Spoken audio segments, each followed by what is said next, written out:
the late-night study sessions, the newfound freedom, the promise of a bright future.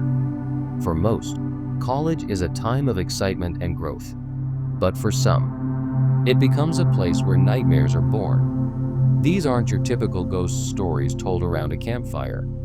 These are 4 true college horror stories, experienced by real students in places they once considered safe.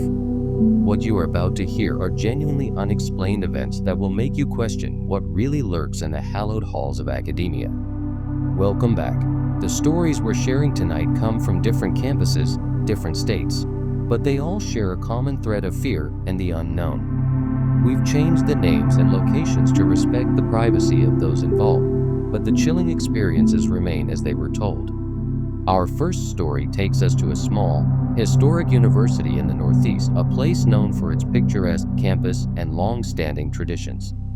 But for a student named Maria, one of those traditions was a little too real. Maria was a freshman, excited to be living away from home for the first time. Her dorm, a beautiful old building with ivy-covered walls, was rumored to be haunted. A popular campus legend told of a young woman from the 1920s who had tragically taken her own life in one of the rooms on the 4th floor after a heartbreaking end to a romance. Students would often dare each other to go to the 4th floor late at night. One evening, while studying late, Maria's friend dared her to go to the 4th floor and take a picture of the infamous room's door. Laughing it off, Maria agreed.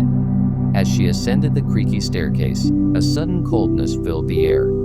She found the door, its paint peeling and a tarnished brass number 413 affixed to it. She snapped a quick photo with her phone and hurried back downstairs, the unease growing with every step. Later that night, as Maria was getting ready for bed, she looked at the photo she had taken. In the reflection of the doorknob, she saw something that made her blood run cold. It wasn't her own reflection. It was the faint, distorted image of a young woman in what looked like old-fashioned clothing, her eyes wide with a look of profound sadness. Maria deleted the photo, but the image was seared into her memory. For the rest of the semester, she would hear faint whispers and the sound of soft crying coming from the hallway late at night. She never went back to the 4th floor. These kinds of college horror stories are more common than you might think. Our second story comes from a large state university in the Midwest. This one isn't about ghosts, but about something far more tangible and terrifying. David was a sophomore and a reporter for the student newspaper. He was working on a story about a series of strange occurrences on campus, laptops going missing from the library, only to be returned days later with their webcams mysteriously activated.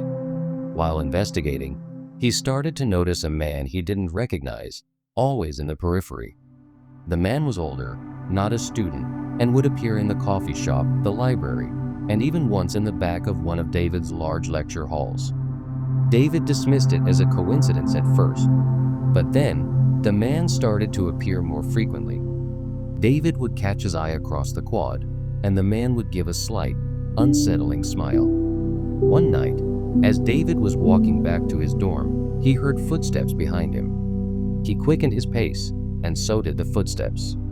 He broke into a run, not daring to look back until he was safely inside his locked dorm room. Peeking through the blinds, he saw the man standing across the street, bathed in the glow of a streetlight, just watching. David reported the incidents to campus security. They increased patrols, but the man was never identified. The strange occurrences with the laptop stopped, and David never saw the man again. But the experience left him with a deep sense of vulnerability.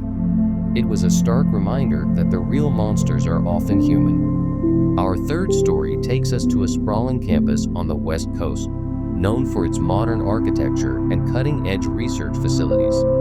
But nestled among the new buildings was an old, forgotten theater. Chloe and Jenna were theater majors who had heard rumors about the old, abandoned campus theater. It was slated for demolition, and they wanted to explore it one last time. They found an unlocked side door and slipped inside.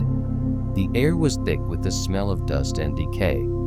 They made their way to the stage, the only light coming from the single ghost light left burning in the center.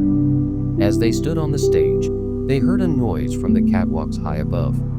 They froze, their flashlights darting upwards. They saw nothing. Laughing nervously, they continued to explore, venturing into the dressing rooms backstage. In one of the rooms, they found an old, ornate mirror. As Chloe looked into it, she saw a flicker of movement behind her reflection. She spun around, but the room was empty. Then, they heard it again, closer this time. The distinct sound of a single, slow clap echoing from the empty auditorium. They didn't wait to see who or what it was. They ran out of the theater and didn't look back. The next day, they learned that a promising young actor had died in a tragic accident on that very stage decades ago. His ghost is said to still linger, forever waiting for an audience.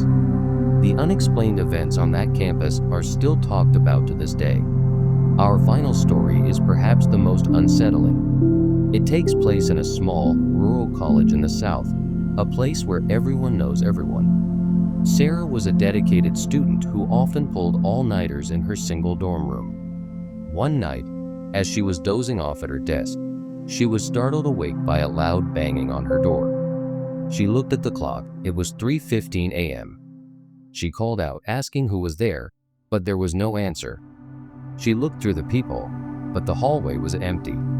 This happened again the next night, and the night after that, always at the same time. Sarah started to become sleep-deprived and paranoid.